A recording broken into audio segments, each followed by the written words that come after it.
This is the heart of a sleeping country, Mexico. It was a city built long before Christ. It was bigger than the Rome of Julius Caesar. It was the world's first metropolis, a New York of pyramids and apartment blocks, of spacious parks and six-lane highways, such as this, the Street of the Dead. At the high noon of its civilization, it was abandoned. No one knew who its people were, where they had come from, where they went, or why. The Aztec Indians discovered it, declared it their capital, and named the pyramids after the sun and the moon. Then the Spanish came, and after much trickery and bloodshed, the two races merged. Passiveness with aggression, a sense of betrayal with triumph. They had nothing in common, except a fanatical devotion to religion. The Aztecs believed in sacrificing human hearts to their god. The Spanish aspired to eat the blood and flesh of their god. Together they became a unique nation, the Mexicans. That, of course, is an outrageous abbreviation of history, as only a journalist will attempt. But even an hour-long documentary such as this can't evade the past, for there are few countries as traumatized by their past as Mexico, and there is no nation approaching its second high noon as fast as Mexico. This is an opportunity, said the Mexican President Lopez Portillo the other day, that comes only once in history. He was referring to oil. Mexico, dominated and scorned for so long by its all-powerful neighbor, will in a decade be the greatest oil producer on earth, greater than America, greater than Russia, greater than all the sheikhs put together. The pauper, south of the border, has literally won the pools. And with all due respect to events in Africa and the Middle East, the change of fortunes of a country so long in the shadows is sensational and likely to change the world.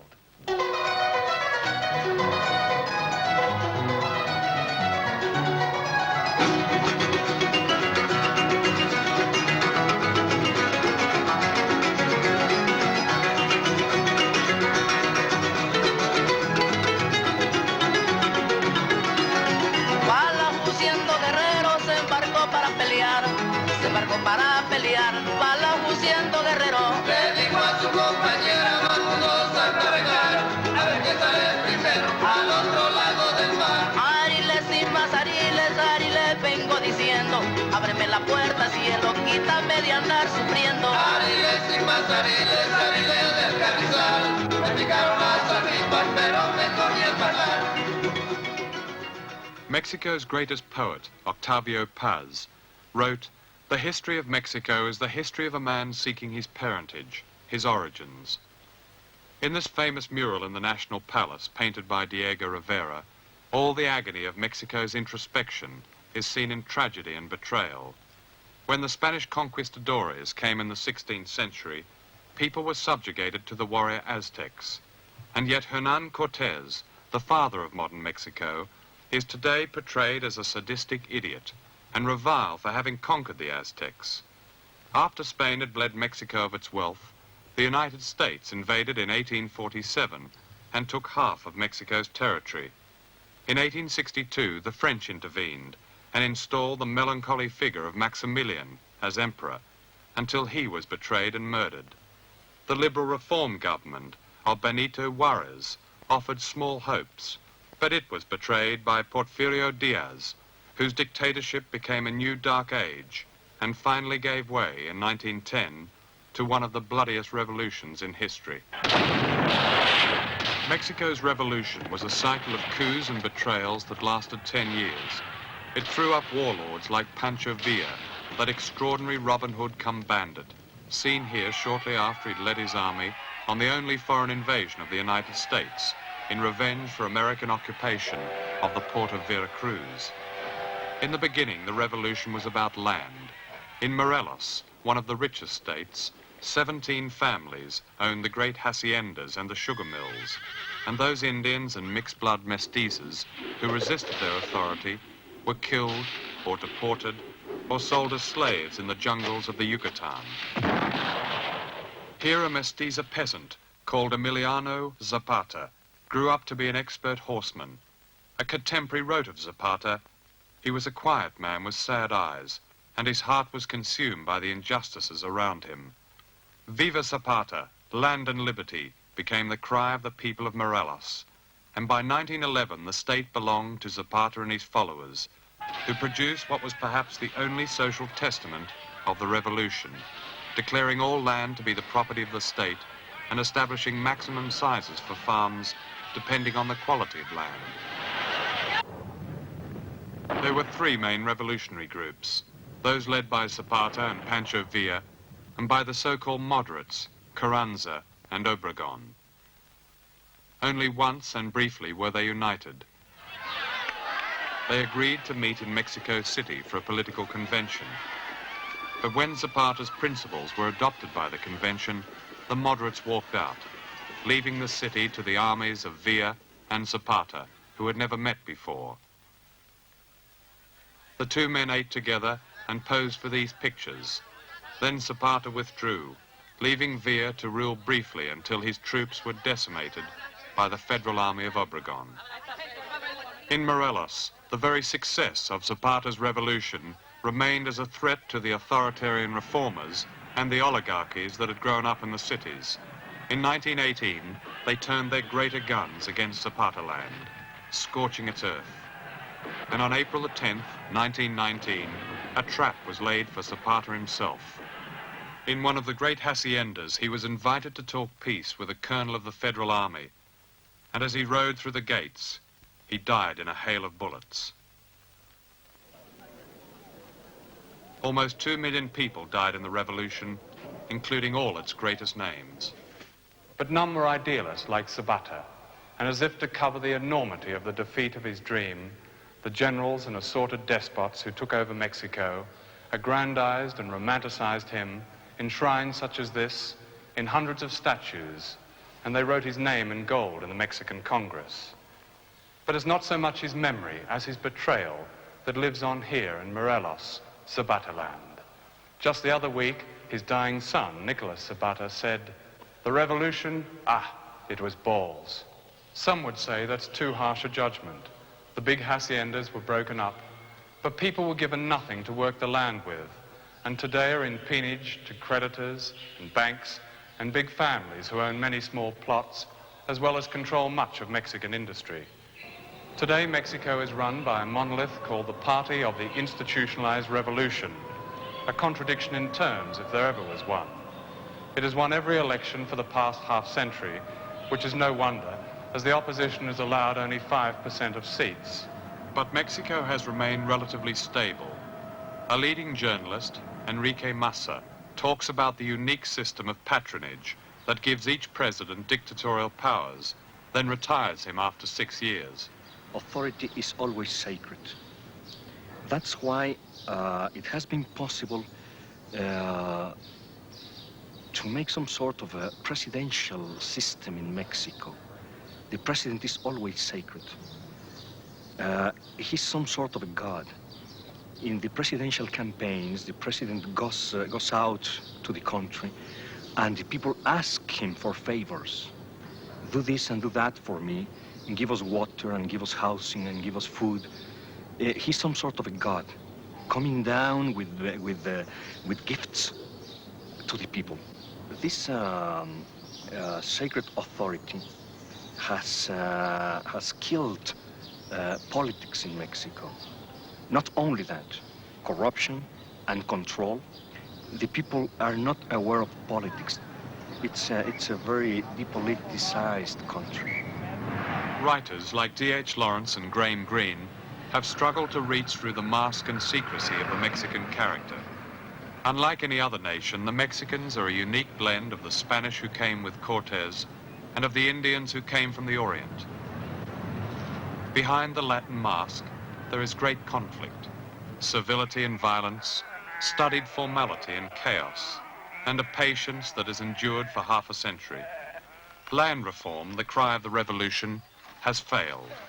Mexico, itself chronically short of food, grows cash crops almost exclusively for the dinner tables of America. In the strawberry fields, children as young as 6 are put to work, openly and illegally. Mexico City is now the world's largest center of extreme wealth and extreme poverty, and by the end of the century, it may have a population of 40 millions. As the oil begins to flow, expectations have begun to rise, while half the nation remains effectively without work.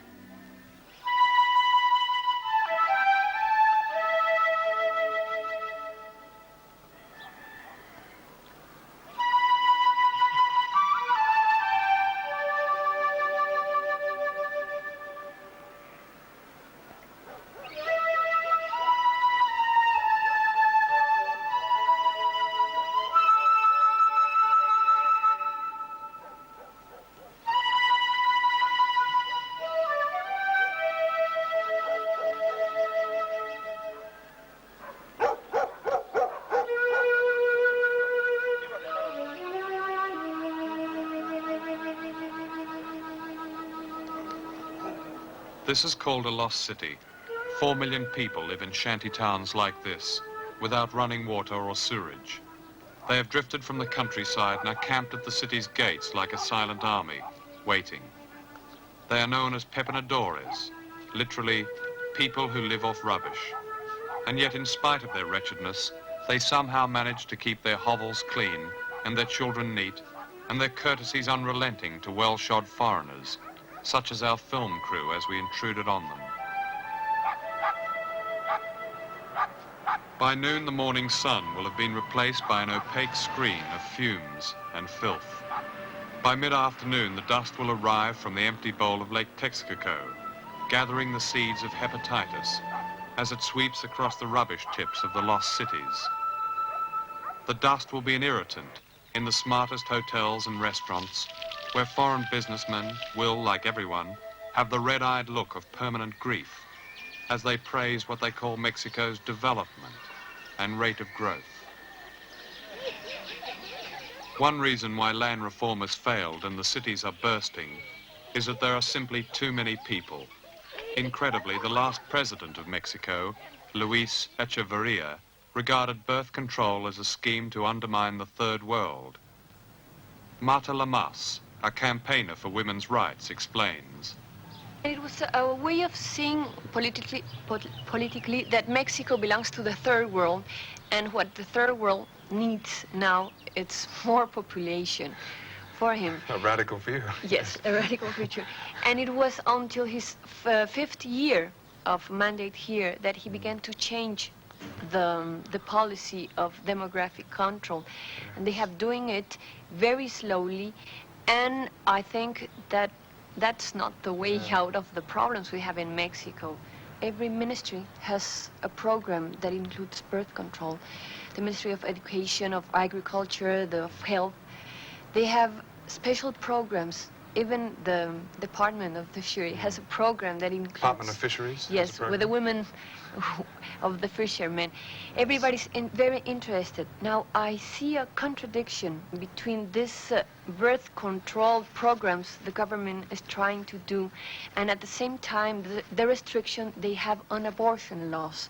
In Mexico, the only way to have an abortion is if you have been raped, and if you have gone and given testimony before a judge, and afterwards you see you are pregnant, then you have the legal right to have an abortion, but only because of that, not even because of genetic malfunctions or with problems that a doctor can say that the baby is going to be blind or with a genetic disorder. So we see a contradiction. What we are in Mexico, the women trying to get the government to approve is what we call voluntary maternity, that we have the kids we want to have, but only the kids we want to have. The present government of Lopez Portillo has mounted one of the most successful attempts at birth control in the third world, with the result that some 40% of all women of childbearing age have been persuaded to use contraception. This is all the more remarkable as Mexico is one of the most fundamentalist Catholic countries in the world. Under the law, Pope John Paul could have been fined for holding an open-air mass in Mexico last year. For the church is still remembered in Mexico for its extreme wealth and power and inquisitional cruelty. Relations with the Vatican were broken off 120 years ago and have never been restored. A priest or a nun who wears a clerical habit in public is breaking the law, and all churches are property of the state. But here again, this is all part of the mask of Mexico. Under our Constitution, a priest told me, his voice heavy with irony, "I am an outcast of the state." As he spoke, women came from their houses, dropped to their knees, and whispered, "Padre." "Forgive them," said the priest. "These simple people have not read the Constitution." Oh, Father Salinas, good to see you. Orphanages such as this one are common in Mexico. This is not to say that the poorest Mexicans easily give up their children. They are by instinct family people and deeply caring. They simply cannot support their children in a society whose national riches flow automatically to the top. This year, Mexico's growth rate will exceed 10%, thanks to oil. It will not include these children. Oh, here he is. What's his name? I've forgotten. It's Ismael. Ismael. His mother was an alcoholic. The father is an old man. He's about 65. He disappeared. The mother, they had to intern her in an alcoholic hospital. They don't know for how long. They have to intern her. These boys' father killed the mother, and this boy saw it. And after that, the father died. The older brother lived with an aunt, so he had a little more education. But the little boy, this little boy, has never been to one day of schooling. He doesn't know how to read, doesn't know how to write. He's still very affected by... Oh, very much. By Very much. And he seeing his mother fights. killed. Yeah, I think that affected him as a little. And he fights continuously. I mean, he should be a boxer because he's always fighting with all of them. For these children, the priest and his small rented house are the difference between a semblance of a childhood and a life of street beggary. To pay the rent, the priest himself discreetly begs donations from tourists. At the time of our filming, his orphanage was to close because the landlord wanted to sell and he lacked the money. Well, the majority of your Mexican children are undernourished. I mean, they need more vitamins. I mean, they have this, that as long as they give them beans and tortillas, the children will be happy, but it isn't that. Children need more than beans and tortillas. A government official says, "The political system of Mexico is truly revolutionary. It is not ideological. It can accommodate left-wingers and right-wingers, whose only point in common is some self-interest in seeing the system survive. And those who prosper by the system must make one important concession to the poorer classes. They must be discreet." We have a new addition of a baby whose parents are having problems. That's the baby of one That's of a your baby of former- one of my former boys. Yesterday, he brought his things, and he left all the things he had, and he stayed on the street. I mean, I don't know where they were just sitting around, but it got cold, and at 5 o'clock in the morning, he just knocked on the door and left the baby all wrapped up in coats and everything. When I got up, I saw his things there, and I said, did Miguel Angel leave his things here? They said, yes, and he also left the baby. I said, who's the baby? I said, the baby's right here. I told Patricia, I said, you're going to take care of the baby. You take care of him, you're a little older. He said, I'm going to change him, but I'm not going to wash his diapers. Anyone that has children, as a father, thinks the same. I mean, he wants the best for his children. We don't know the future. We hope to train them so that these boys will have something. Our lemma, as you say right here, it says, today, an abandoned child. Tomorrow, he is a man of success.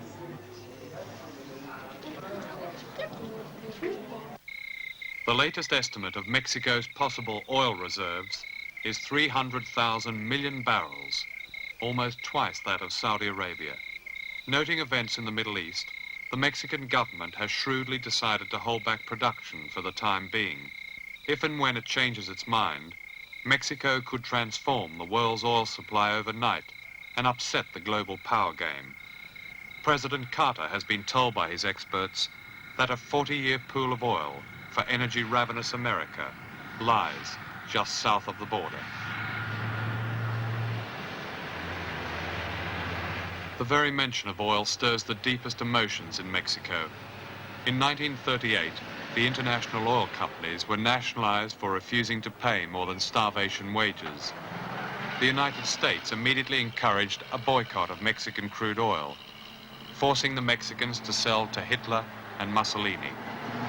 Britain, in a burst of imperial temper, broke off relations, and even now the British tread warily in a country where the past is the present. Courted and cultivated by presidents and kings, Mexico's politicians are enjoying the sensation of dispensing patronage to those who 5 years ago would not have given them the time of day. Moreover, the state oil monopoly, Pemex, has proved to foreign skeptics that it has the expertise and capability to keep the oil flowing. From Carter to Castro, they come with a deference that only the pursuit of oil inspires. Last year, President Carter came to Mexico to court the despised wetbacks, the American derisory term for Mexicans. Unfortunately, at a state dinner, he informed the Mexican nation of the esteem in which America held them. He announced that he'd caught Montezuma's revenge, the American tourist slang for diarrhea.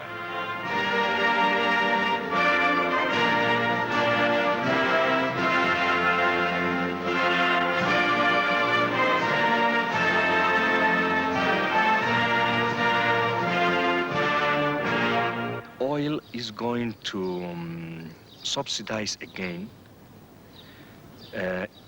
national and foreign investment and create a little satisfaction of the popular demands in order to create an internal market. Will this create enough advantage amongst a minority, or will people look at the riches that are flowing in their own country? No, I don't think it will flow to the people. I think it will flow to a minority and make this minority even more rich and wealthy. And the people will have something of that, of course. You cannot sit on a volcano. You have to satisfy the people somehow. How will corruption affect the production, distribution, and the advantages of oil? The same way it has always worked. That's why I'm not too hopeful about oil in Mexico. We could be very rich if we decided to export the technology of corruption. We have made corruption such a smooth working. It's a way of life. It's not just something that is wrong. It's a way of life. It's a way of thinking. It's a way of doing business. It's our own way of living. You know... Give me some examples there. For instance, it begins with religion. You never ask God to give you something if you don't give in advance. So I give you, so you give me. And this is a trade. So when I cross a red light, for instance, in the middle of the street, the policeman stops me and says, "Listen, man, you cross a red light." And I said, "Yeah, I did." So I give him something, and he gives me back my own documents. So it's a mutual giving. Corruption has gone so deep in our souls that I don't see how oil is going to change that. I mean, unemployment is 58%, and the government has to create jobs. So some part of this money, oil money, will go to the creation of jobs. That's for sure. But I think it will be a small part, not the great part of that money which is going to flow to the rich.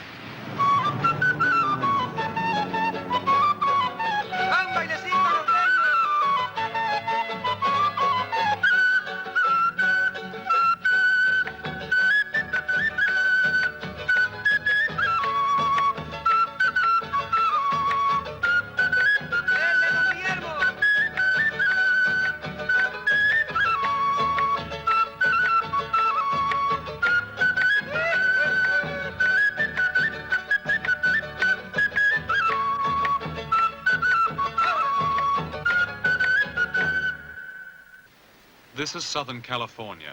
It was once Mexico. It was taken from the Mexicans at the end of one of the most rapacious wars in history, begun by the American settlers in order to fill the great bowl of the West. Between 1836 and 1848, the settlers sliced Mexico in half and took enough land to create 6 new states. Today, millions of Mexicans cross this border, a mere flimsy fence, looking for work. They are very poor and sometimes courageous people, and whole communities depend on the wages they send home. They are called wetbacks because many of them try to swim the Rio Grande in Texas. Here they are called pollos, chickens, and they are preyed upon by other Mexicans called coyotes, people smugglers, who extort their last dollar.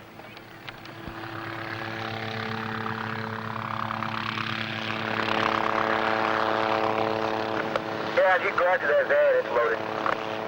Yeah, Bill, I got him in the, he's in this complex between Hollis and 27th and Tocayo. I'm almost positive he's going to be good. 1026 on a white Ford van. I'm on Coronado in front of the South Big Drive-In.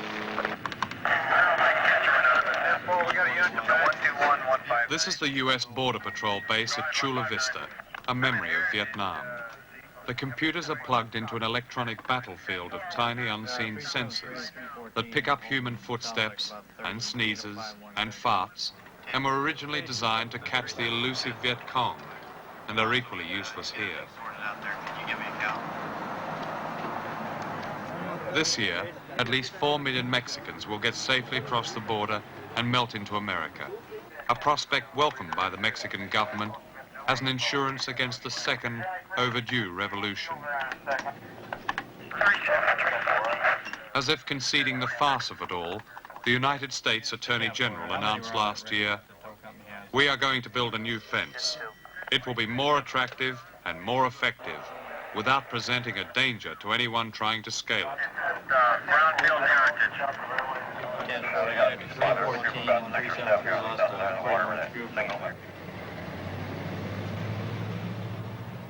Larry Hall, like many of the Border Patrolmen, is a veteran of Vietnam. Larry has a fine sense of irony. "I ask you," he says, "where else on God's earth can a man wear a big hat, tote a 6-gun, and play cowboys and Indians without nobody getting zapped?" We'll probably catch between 600 and 1,000. 600 and 1,000. Somewhere between there tonight. Well, the full 24-hour day, starting yesterday at midnight. We probably apprehend somewhere between 8 to 12% of what actually crosses.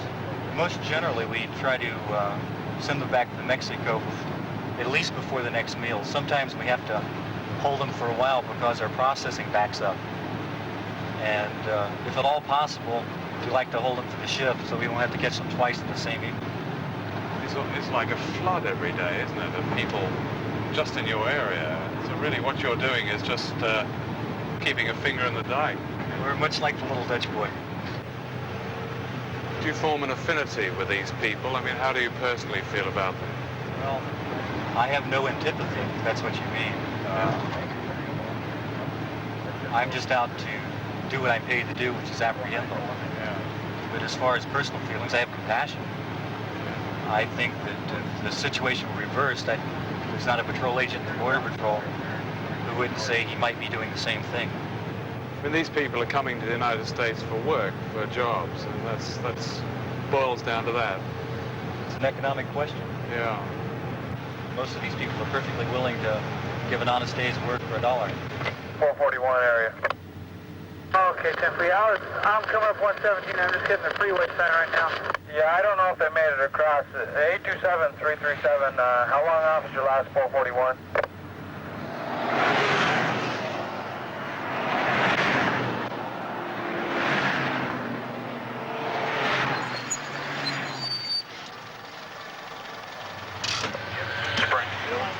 This is a quiet night.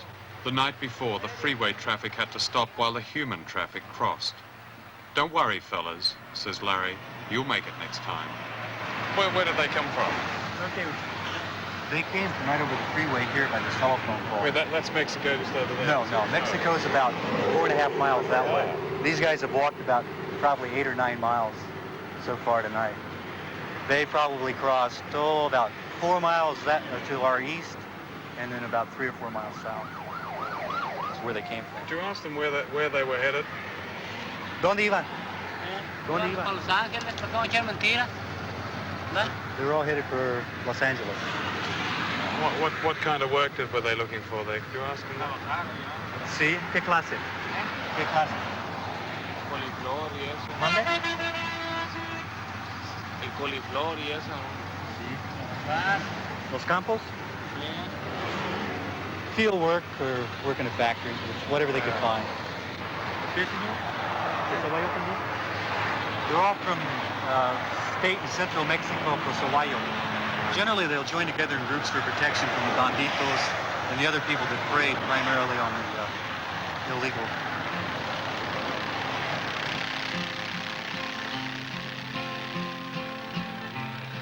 Now, some of us are illegal and others not wanted. Our work contract's out and we have to move on. 600 miles to the Mexico border. They chase us like outlaws, like rustlers and thieves. We died in your hills and we've died on your deserts. We've died in your valleys, we've died on your plains. We've died in your trees and we've died in your bushes. Both sides of the river, we've died just the same.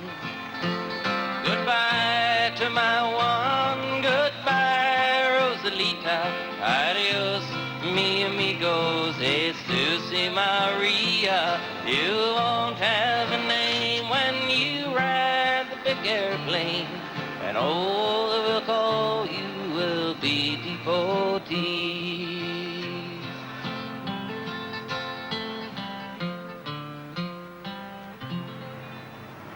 Hundreds don't make it. On this freeway is the bloodstain of a woman, just a few feet from the good life. In Laredo, Texas, 24 bodies are washed up from the Rio Grande. In the Arizona desert, the bodies of an old man and a boy are found, the prey of bandits. But such is their need for work, simply to survive, that they keep on coming. And for every one that Larry catches, 5 make it across. Once across the border, the Mexicans are sold the birth certificates of dead Americans, or they're led straight to fruit-picking gangs, or to the sweatshops of Los Angeles. Some smugglers are contracted by American farmers to supply up to 50 workers for the cotton harvest in Georgia, a modern form of slavery. The farmer takes the smuggler's fee out of the Mexicans' wages, which often means that they work 5 or 6 weeks for nothing. The farmer may then sell his Mexicans to another farmer, and his commission is deducted from their wages. The Mexicans can't complain because they're illegal, and they can't go home because they have no money. But they keep on coming as yet another expression of the grandiose and accepted tragedy of Mexico's past and present. We have been exploited, we have been amputated. Our territory was taken away. I mean, they even have half of our country. They took away half of our country. New Mexico and Texas and California and Arizona, all that was ours. Do Mexicans still feel that Yes, their country was very cut much. in half? Yes, very much. Externally, we hate the United States. Internally, we know that the United States will solve our problems with their money. And we are always asking for them to solve our problems. Say, for instance, this problem of the immigrants to the United States. It's an internal problem. I mean, it's our problem. We don't create jobs. So the people have to go out, to go to the United States to get a job there. But it's our problem to solve that.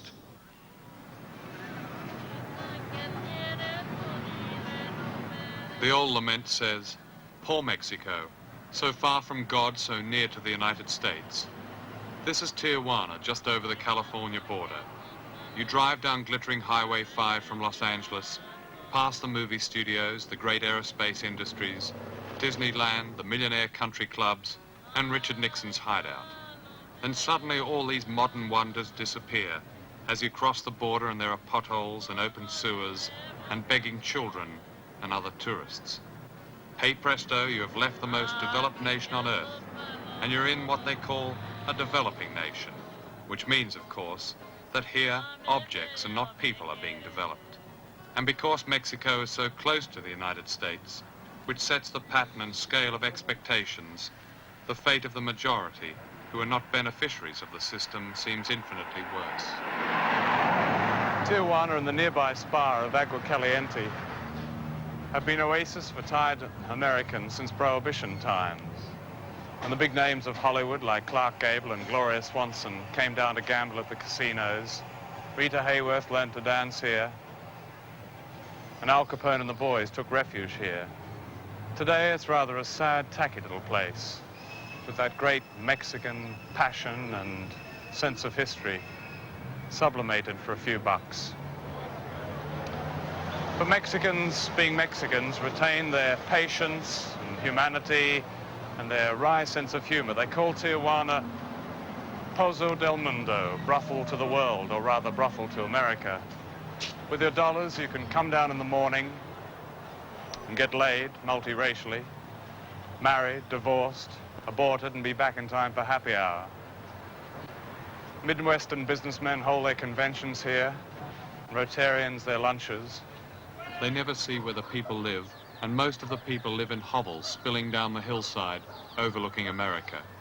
Some of them are employed in the 400 American factories that are allowed to operate on the Mexican side of the border as legal sweatshops. The workers are mostly young women who make 40 pence an hour or less. The raw materials are imported from America and the assembled product is sold back, duty-free. When President Carter came to Mexico, President Lopez Portillo told him, "We do not wish to view our history as one that anchors us to a burden of resentment, just as we would not like you to contemplate your future in terms of the risks of silent immigration." Was this a warning from behind the Mexican mask? Was he saying, you may have stolen half our land, but in retribution you will soon have 26 million Hispanic peoples, a minority greater than the blacks, and most of them young and angry? Today in Latin America, only Guatemala has a concentration of wealth greater than Mexico. It is a common sight. A limousine with darkened windows glides through the best suburbs, where the houses are like forts. Behind it are two other large cars, each sprouting radio antennae and with armed bodyguards impatiently waving cars and pedestrians aside. The coming of the urban guerrilla, the kidnapper, and the assassin has created a deep sense of insecurity among Mexico's elite, who even ask newspapers to keep their names and photographs off the social pages. Who are the elite? No longer the landed class, they are a group of brilliant entrepreneurs who have built their own banks and multinational companies. They have their city mansions, their country haciendas, and their villas in Acapulco, well away from the tourists, and of course, a discreet distance from the poverty. 30 of the biggest moguls belong to what is called the Businessmen's Council, which meets secretly with presidents and ministers, not to manipulate, but to shore up the system's illusion of power over 70 million people, among whom there is now the faintest stirring.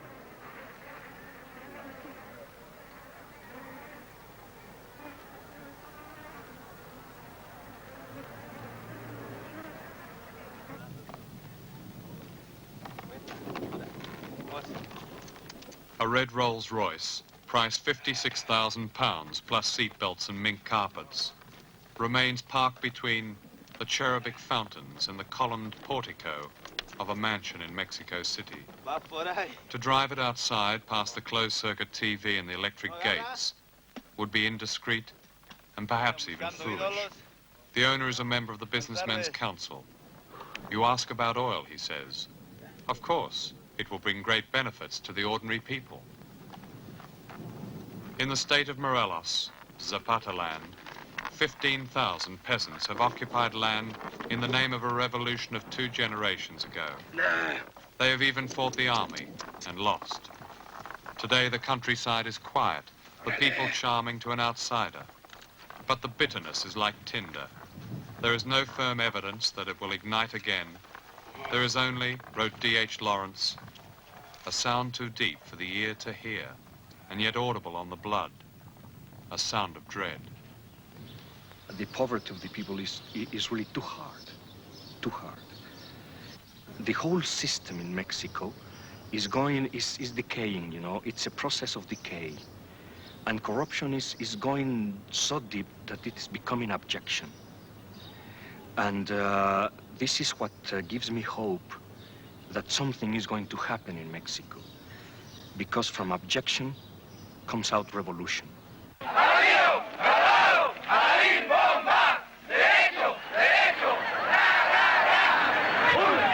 In 1968, at the time of the Mexico Olympics, the sons and daughters of the middle class tried revolution again, and it failed again.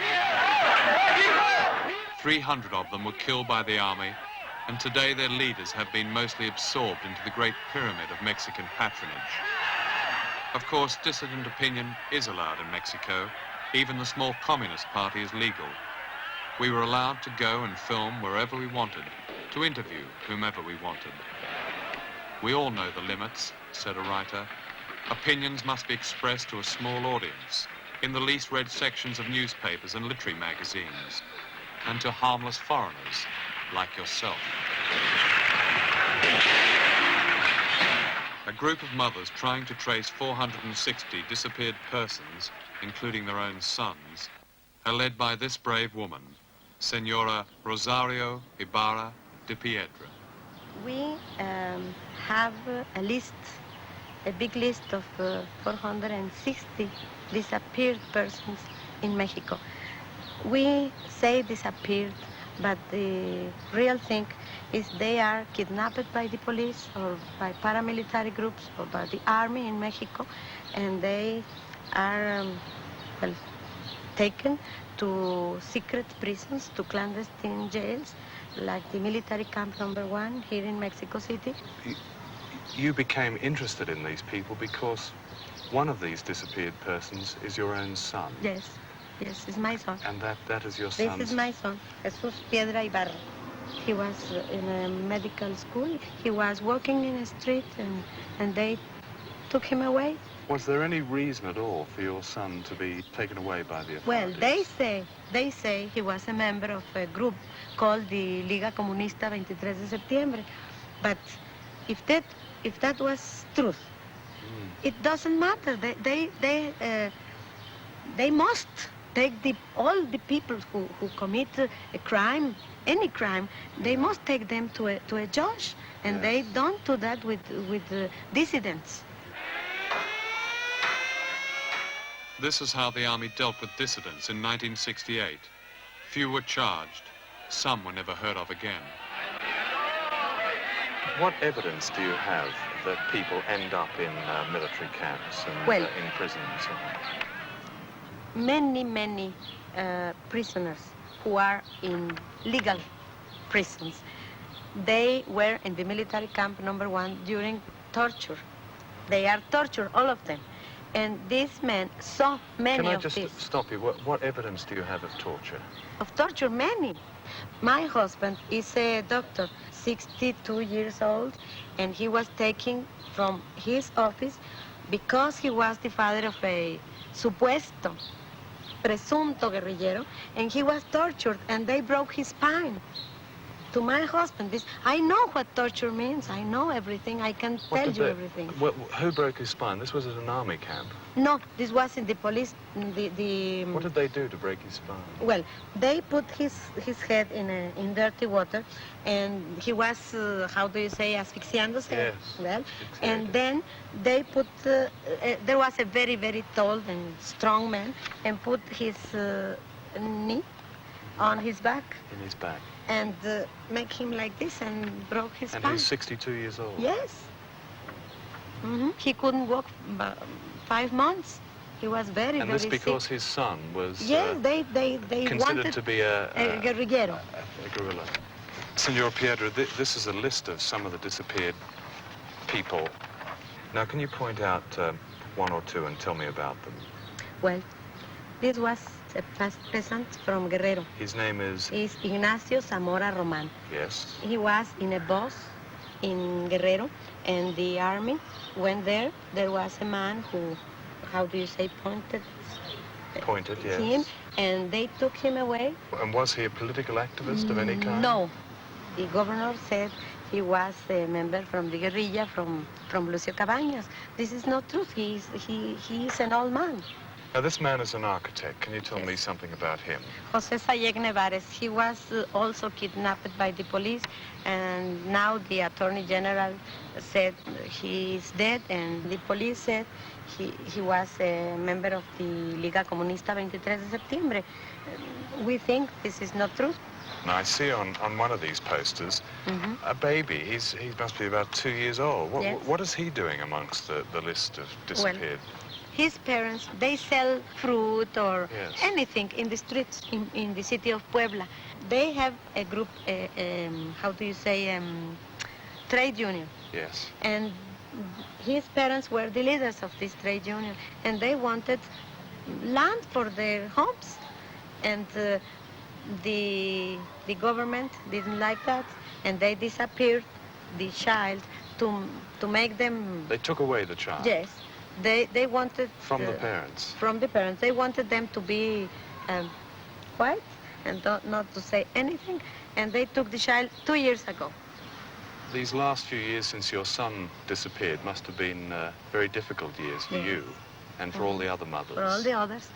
My case is, how do you say, a copy from all the others. All the others went like me after one, how do you say, funcionario, to a governor or the... Yes, to all the officials. To all the officials. Do you sometimes get afraid? Are you sometimes afraid? Well, yes. Perhaps at the risk of sounding trite, I should say that all the people I met during the making of this film reflected a national open-heartedness and a quiet courage. At every turn, there seemed to be an act of generosity, a graciousness, and measured hope for the future. These are not abstractions, they are Mexico's real wealth. And it will be a tragedy if Mexico's leaders do not exploit the new material wealth of oil to reward this. Is there something in this country at the moment that particularly strikes you as hopeful? Yes, the nobleness of heart in the Mexicans. They are very, very noble, very generous, and they still have high ideals, particularly in the country, not so much in the city, but particularly in the country. And this gives me hope in the future of Mexico. The eyes of all the world are in Mexico now because the oil, we know that. And they have, how do you say, an image of democracy, yes. democracy. And now we are going to make them, to clean this image if they really want to be, how do you say, prosperous with oil. The work of the British writer D.H. Lawrence is much admired in Mexico, where people often speak their minds, not directly, but in stark images. Lawrence wrote a shrewd novel about Mexico called The Plumed Serpent. In it, one of the characters says this: Mexicans are like trees that the white men felled in their coming, but the roots of the trees are deep and alive, and each new shoot that comes up overthrows a Spanish church or an American factory. The roots and the life are there. What else is needed is the word for the forest to begin to rise again. Mexico is not just a faraway country, and what happens here may well affect us all. If you doubt this, you may recall events in other faraway countries in the Middle East that made us face our addiction to oil. Mexico is to become the most influential oil nation in the Western Hemisphere, perhaps in the world. But Mexico is not just a name to be neatly dropped into this or that strategic camp. Mexico is people, and the 10% growth rate that the economists say that the oil will bring is meaningless, while children work at the age of 6, while their parents have no work at all, while millions live beside open sewers, while people are kidnapped, for seeking their rights under the law. In the economist language, Mexico is a stable country, and so it is, for some. And how and when the rest of these extraordinary people determine their future is not known. But the roots and the life are there, as Lawrence wrote.